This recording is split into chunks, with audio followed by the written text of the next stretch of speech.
ففروا إلى الله إني لكم منه نذير مبين. Di bait syair yang ke-66, wa kunta ma'as siba ahda sabilan fama laka ba'da syaibika qad nakathta.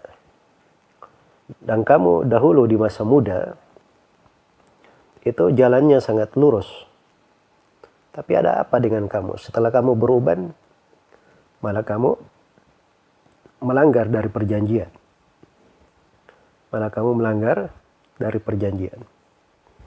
Iya. Nah, ini juga masih dalam bentuk nasihat ya. Ya, menghardik pada diri. Harusnya itu ketika seorang apalagi sudah tampak tanda-tanda, sudah ada ubannya, maka itu dari tanda. Itu harusnya mengingatkan dia. Karena itu banyak di dalam nasihat-nasihat, syair-syair hikmah. Itu memberikan nasihat tentang orang yang punya, kalau sudah tanda uban kepadanya. Iya. Dan dari hal yang populer dari guru kami, Syekh Muqbil rahimahullahu ta'ala, beliau pernah berkata, kata beliau, begitu tumbuh uban di rambutku, maka saya berkata kepada diriku, wahai Muqbil, apa yang kamu sudah lakukan untuk Islam dan kaum muslimin? Apa yang kamu sudah lakukan untuk Islam dan kaum muslimin? Dan ini ucapan Syekh Muqbil rahimahullahu ta'ala, ya pernah diucapkan oleh guru kami Syekh Wasiullah Muhammad Abbas hafizahullahu ta'ala. Dan dimaklumi beliau ini di kondisi sekarang seluruh jenggotnya sudah putih, rambutnya sudah putih. Iya. Dan selalu saja jiwa orang-orang yang berilmu itu mengambil dari kalimat-kalimat untuk dia ingat di dalam memacu semangatnya. Ya, karena itu beliau di kondisi yang sudah tua itu, subhanallah, masih bersemangat melakukan perjalanan ke Indonesia, memberikan manfaat ilmu untuk para ustadz, untuk kaum muslimin di Indonesia ini. Dan itu dari hal-hal yang kita lihat di tengah orang-orang yang berilmu. Baik. Jadi, jangan sampai seorang itu malah di usia mudanya, bagus jalannya, dia belajar, lurus. Ya, ketika di usia tuanya, sudah bertambah umurnya, lebih santai. Dan itu terlihat ya pada sebagian penuntut ilmu. Ya, Masya Allah, ketika awal kali belajar, awal kali dia kenal sunnah, wah itu semangatnya belajar luar biasa. Di mana ada majelis taklim dia datang. Iya. Kitab-kitab dia selesaikan. Iya. Dia duduk paling depan, di depan guru selalu hadir. Tapi begitu sudah menikah, ya, mulai alfa di berbagai majelis. Kadang hadir, duduknya paling belakang. Bahkan menjadi ahli masbuk. Jadi kalau mau lihat di mana dia berada, lihat aja selepas sholat. Dia pasti sedang menyempurnakan sholatnya. Sedang masbuk. Nah, ini penurunan namanya. Penurunan. Dan harusnya seorang itu selalu memeriksa jiwanya, dirinya. Ya, semakin dia melangkah, umurnya semakin bertambah, harusnya dia semakin baik. Kayaknya disebut dari Umar bin Khattab radhiyallahu ta'ala anhu, beliau malah ketika usianya semakin tua, Umar bin Khattab itu puasa setiap hari. Puasa setiap hari. Iya. Syekh bin Baz rahimahullah itu menghikayatkan dari dirinya.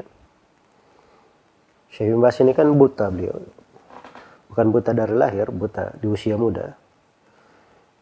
Syekh bin Baz ini itu kalau sholat berjamaah tidak pernah luput takbiratul ihram.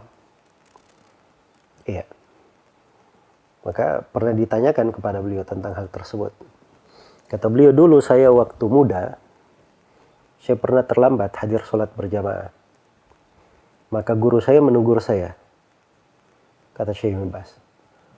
Maka semenjak itu saya tidak pernah meninggalkan sholat berjamaah, tidak pernah terlambat lagi untuk sholat berjamaah. Saya selalu mendapati takbiratul ihram di belakang imam. Maka muridnya bertanya lagi, itu semenjak kapan wahai Syekh? Semenjak kapan? Kata beliau, itu semenjak 70 tahun yang lalu. Semenjak 70 tahun yang lalu. Iya.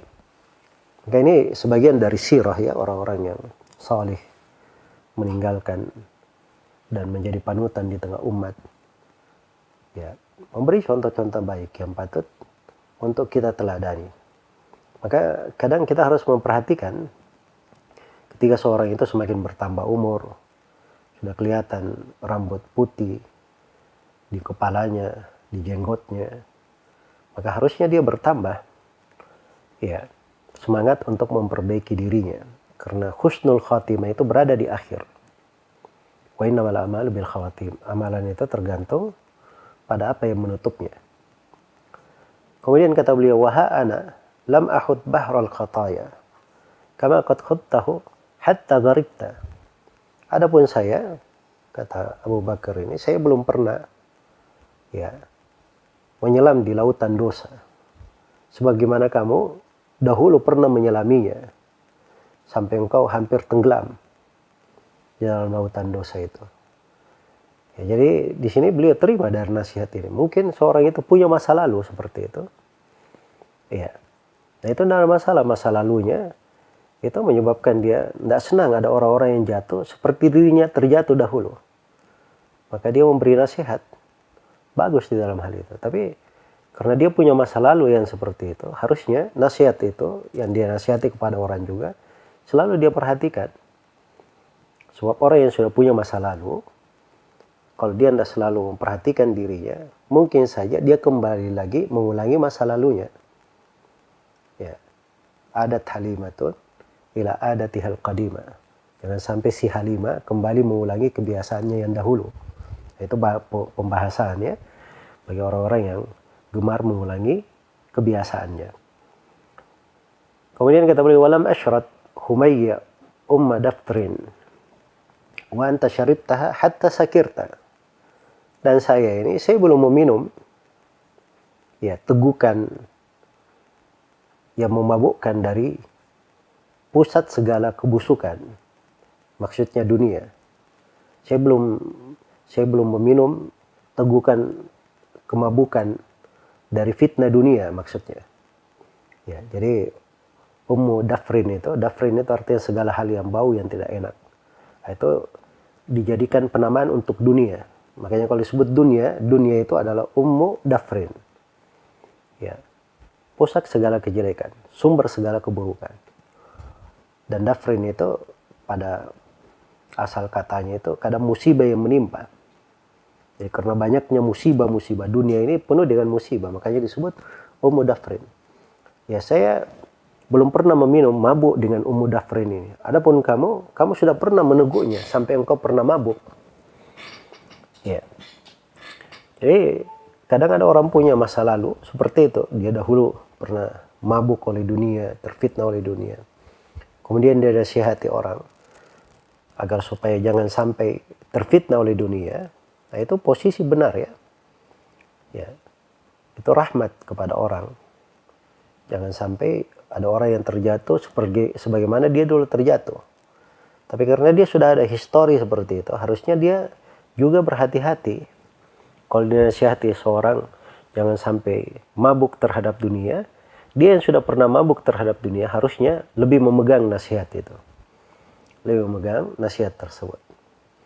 Nah, ini dari kalimat-kalimat hikmah ya yang dibahasakan oleh penulis rahimahullahu taala di sini dari sudut lain mengingatkan akan bahaya dunia. Mengingatkan akan bahaya dunia. Baik.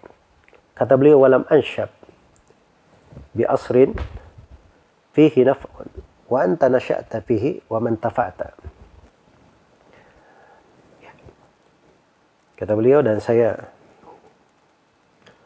belum pernah walam ansya, dan saya belum pernah tumbuh bi asrin fihi naf'in, di suatu masa yang banyak manfaatnya.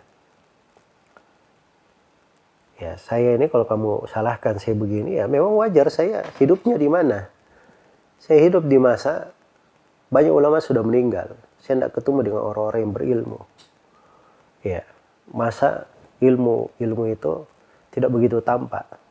Ya, sedangkan kamu wa anta nasya'ta fihi wa man tafa'ta. Kamu dahulu itu kamu hidup di tengah masa ilmu, tapi kamu tidak mengambil manfaat dari ilmumu. Ya, tidak mengambil manfaat dari ilmumu. Ini sekali lagi dari bab habdun nafs ya.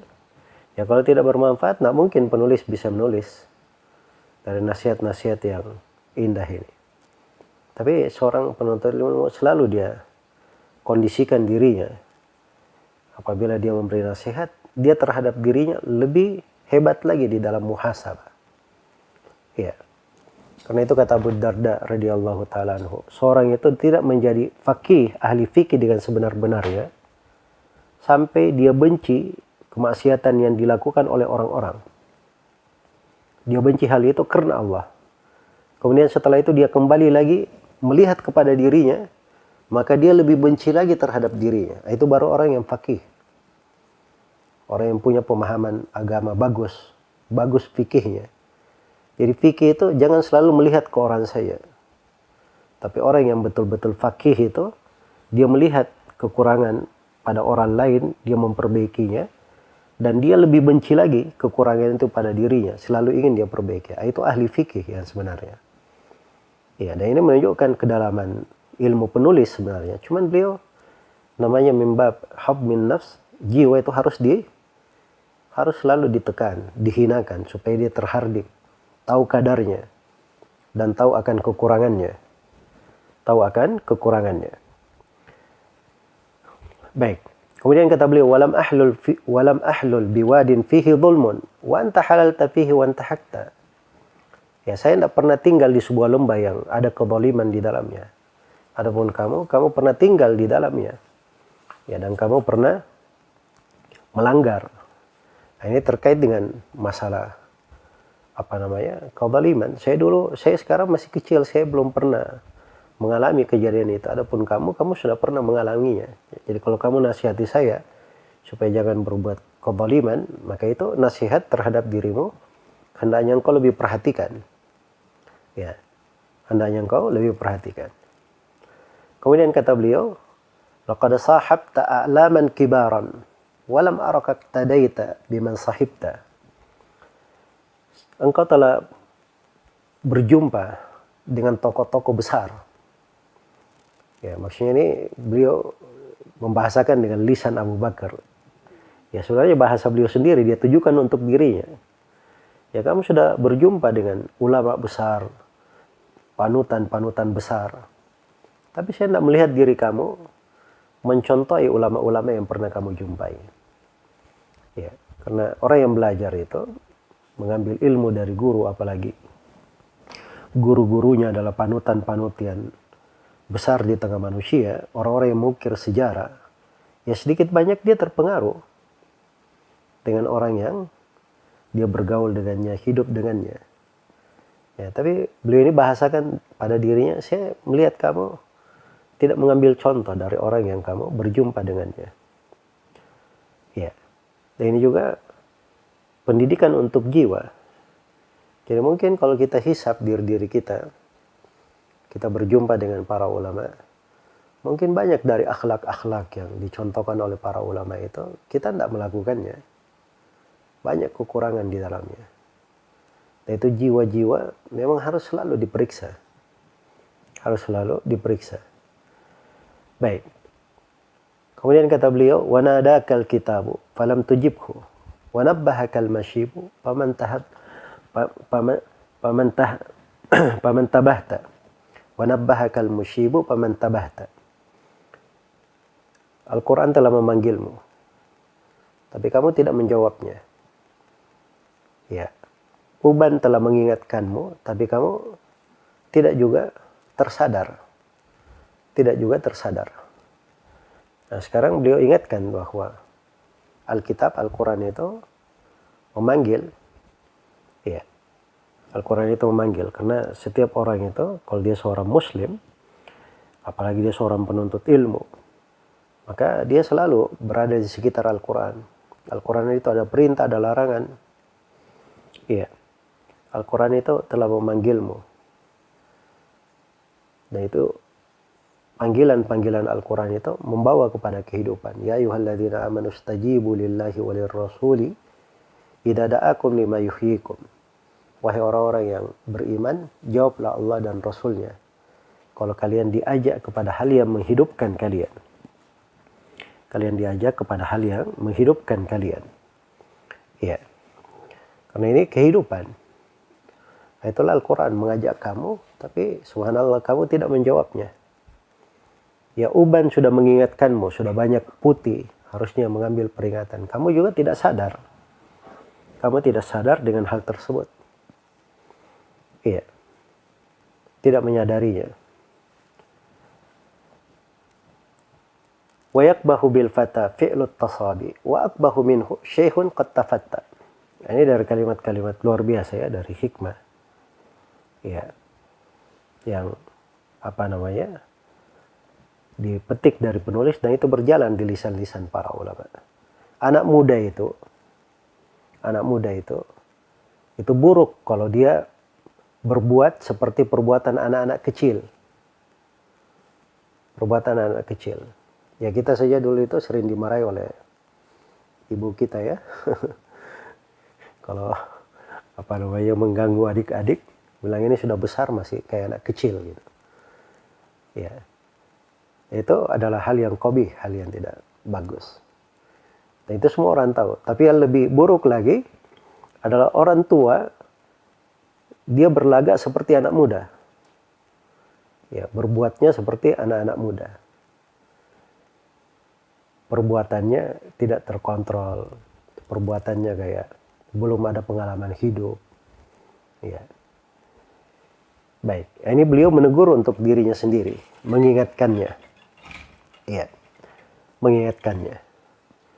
Jadi, subhanallah, ini dari hal-hal yang kadang harusnya dipelajari orang yang sudah tua, itu sudah bertambah umur, itu harusnya sudah banyak pengalaman hidupnya. Umur itu setiap kali berkurang, harusnya dia semakin bertambah kesadaran. Ini batasan umurnya sudah dekat. Dia kalau sudah sampai ke kepala 40, misalnya, Nabi SAW sebut itu bahwa umur kebanyakan dari umatnya itu 63 tahun. Kebanyakan dari umatnya. Kalau ada yang lebih itu anugerah dari Allah Subhanahu wa taala. Ya, maka dia hitung-hitung mungkin sekitar 23 tahun lagi. Nah, itu pun kalau dia berharap seperti itu.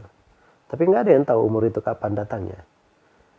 Ya, karena itu orang yang sudah berumur, dia perbuatannya, gayanya seperti anak-anak muda yang belum ada pengalaman, belum sadar. Nah, ini adalah hal yang kadang subhanallah adalah hal yang dicela. Lebih tercela lagi seperti anak muda yang dia berlaku seperti anak-anak kecil. Berlaku seperti anak-anak kecil. Kemudian kata beliau, wa nafsaka dhumma la tadmum siwaha li'aibin fahya ajdaru man damamta. Ya. Terhadap dirimu, itulah yang kamu cela. Jangan kamu cela selain daripada dirimu. Ya. Nah, seorang itu kadang punya kegemaran, subhanallah. Dia mencela dirinya, mencela orang lain. Sibuk mencela orang lain. Kalau mencari aib orang itu gampang dia ketemukan. Iya, gampang dia ketemukan. Tapi aib dirinya sendiri yang lebih jelas, lebih terang, tidak bisa dia lihat. Ya, dihasankan oleh Syekh Al-Albani rahimahullah hadits bahwa kadang seorang itu melihat melihat titik cacat di mata seorang saudaranya, dilihat di matanya itu, ini ada aib di mata kamu, ada titik kecil di situ. Tapi dia sendiri di matanya, ya, ada bolongan agak besar kayak jari, dia tidak bisa melihatnya. Tidak bisa melihatnya. Akhirnya dibahasakan oleh orang Indonesia, ya, semut di seberang lautan itu tampak, tapi gajah di pelupuk mata tidak kelihatan. Gajah di pelupuk mata tidak kelihatan. Ini terhadap orang yang pandai, ya, melihat aib orang, tapi aib pada dirinya, dia tidak mampu untuk melihatnya. Ya. Seperti anak-anak muda yang kemarin ini, yang tidak ada adab, tidak ada akhlak. Nah, ini karena belajar saja. tidak pernah belajar adab. Makanya bahasa-bahasa yang keluar itu caci maki, celaan, lisannya tajam. Ya. Berucap buruk terhadap presiden. Bahasanya kita kritik. Kamu ini baru belajar, belum ada pengalaman hidup. Masuk ke dalam urusan negara, akalmu masih pendek.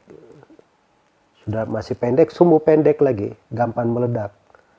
Tidak bisa memikirkan sesuatu, akibat dari sesuatu itu panjangnya kemana, arahnya kemana.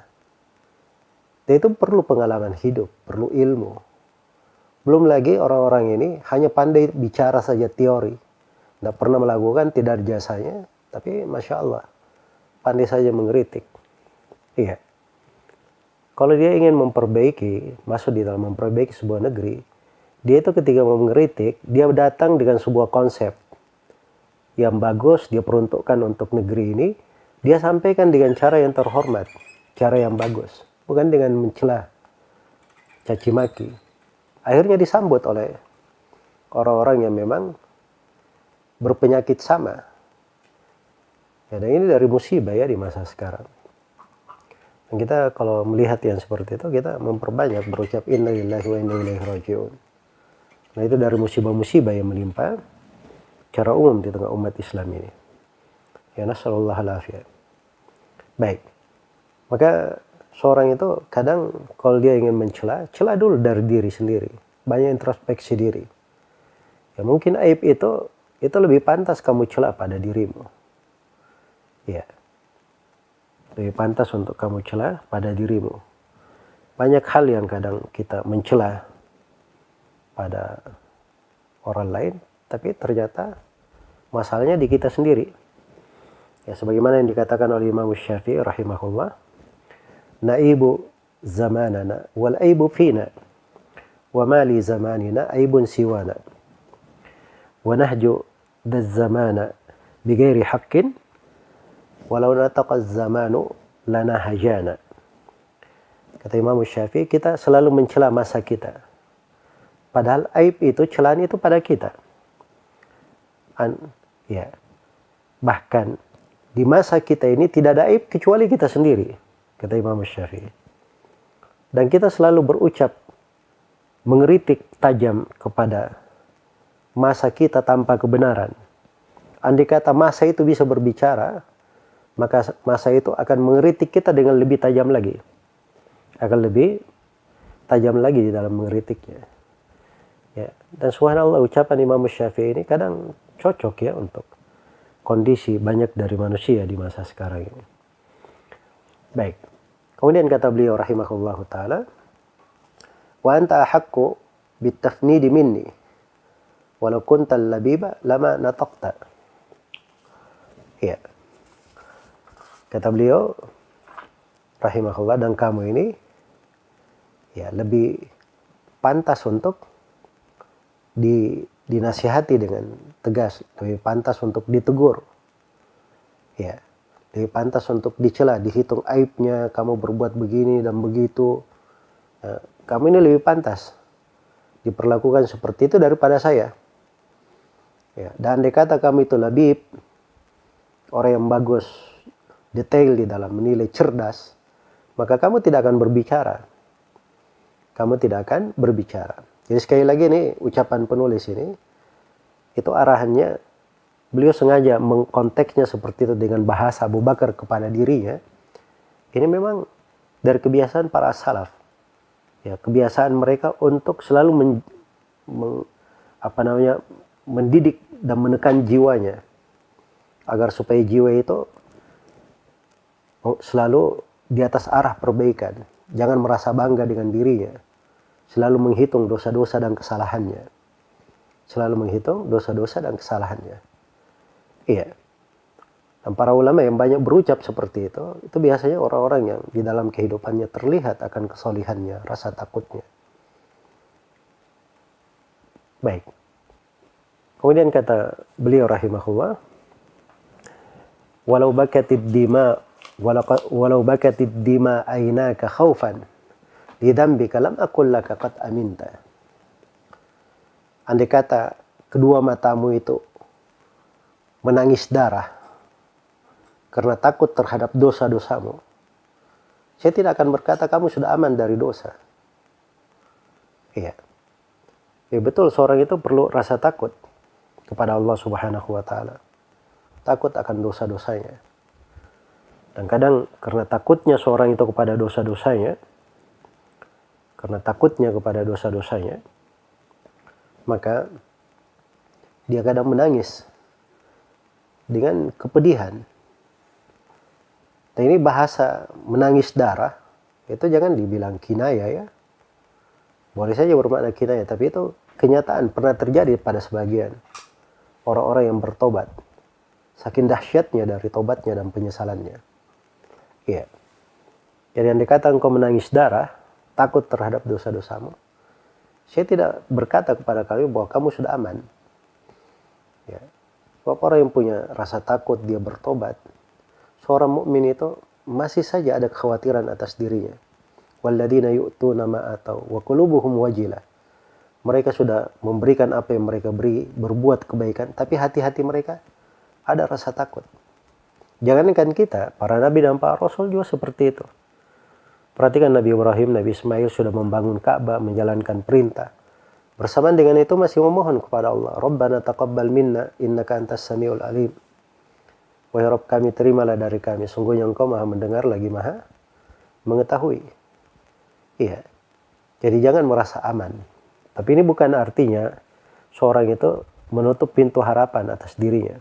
Tapi jiwa itu kadang perlu dia latih untuk seimbang. Jangan dia karena sudah merasa takut, sudah berdoa dengan menangis, dia merasa aman, oh dosanya sudah diampuni. Enggak, dia berharap dosanya diampuni. Dia berharap dosanya diampuni, tapi rasa takutnya tetap ada. Jadi kalau dua hal ini, ada harapan dan rasa takut, maka itu seimbang di dalam kehidupannya. Itu akan menjadi seimbang di dalam kehidupannya. Baik. Kemudian kata beliau rahimahullahu ta'ala, wa man laka bil amani wa anta abdun umirta fama tamarta wala ata'ta. Bagaimana kamu bisa merasa aman padahal kamu adalah seorang hamba? Ini bahasa mendalam ya. Ya, seorang itu kadang dia berjalan seakan-akan tidak ada masalah. Oh, aman-aman saja.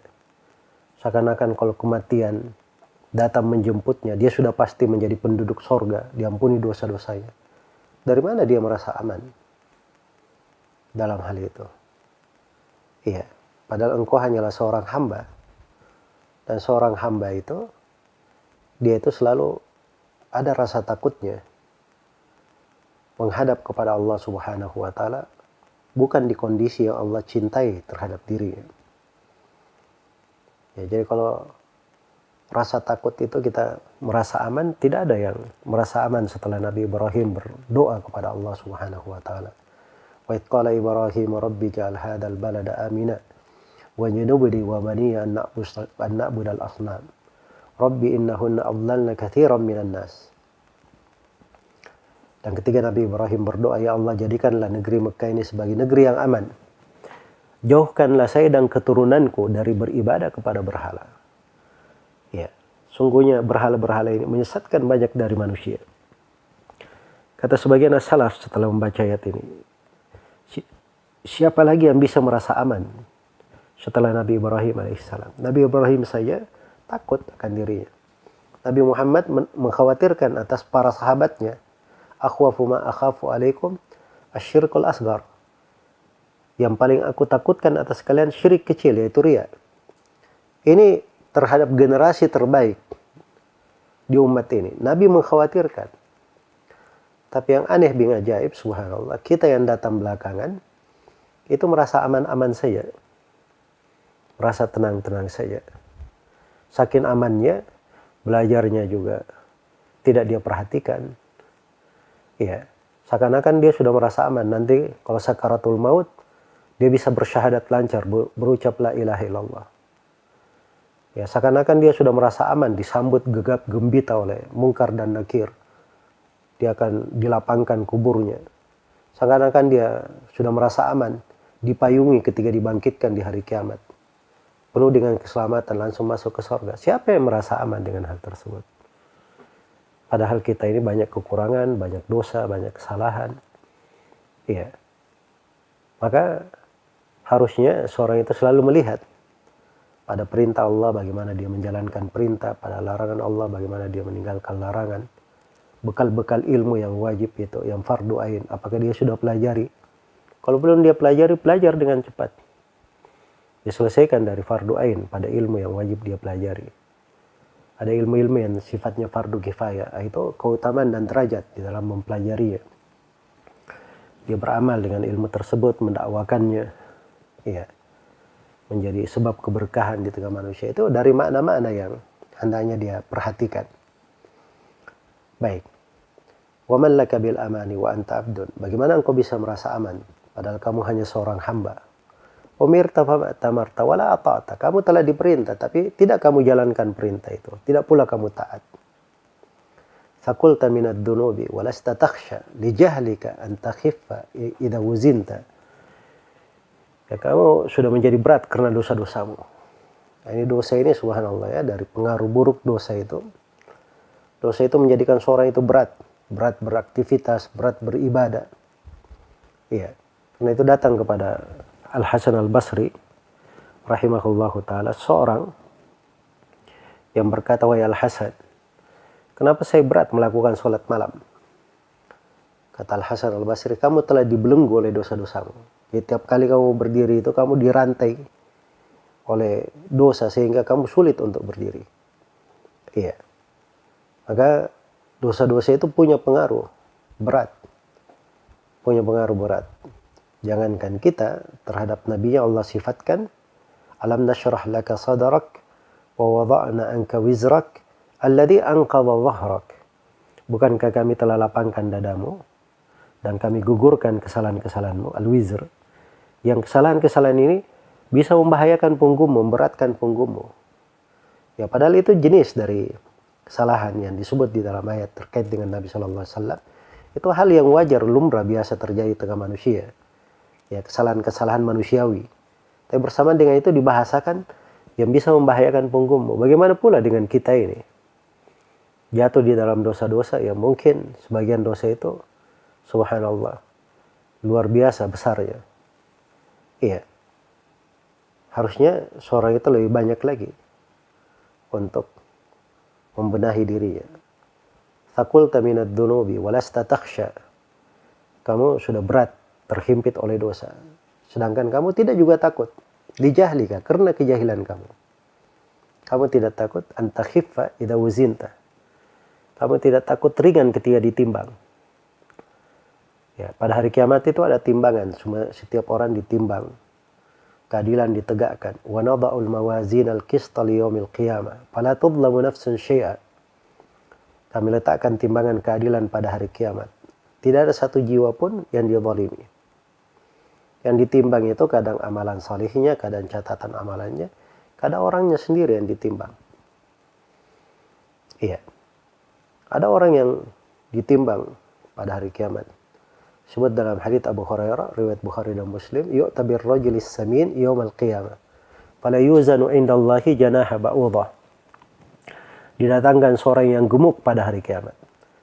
Dan timbangannya itu tidak senilai dengan sayap nyamuk, sayap lalat. Subhanallah. Tapi ada sebagian dari umat ini timbangannya berat. Seperti misalnya Nabi sebutkan tentang betis Ibnu Mas'ud. Padahal beliau cacat, betisnya itu tipis disebutkan. Ya. Maka Nabi berkata, tahukah kamu bahwa betis itu lebih berat di sisi Allah dari gunung Uhud? Dari gunung Uhud. Maka ada orang-orang yang itu berat timbangannya. Tapi subhanallah, seorang yang bergelimang dengan dosa, terbelenggu oleh dosanya, tidak dia sadar akan hal itu. Karena kejahilannya, dia tidak pernah merasa sadar dan selalu dia merasa aman.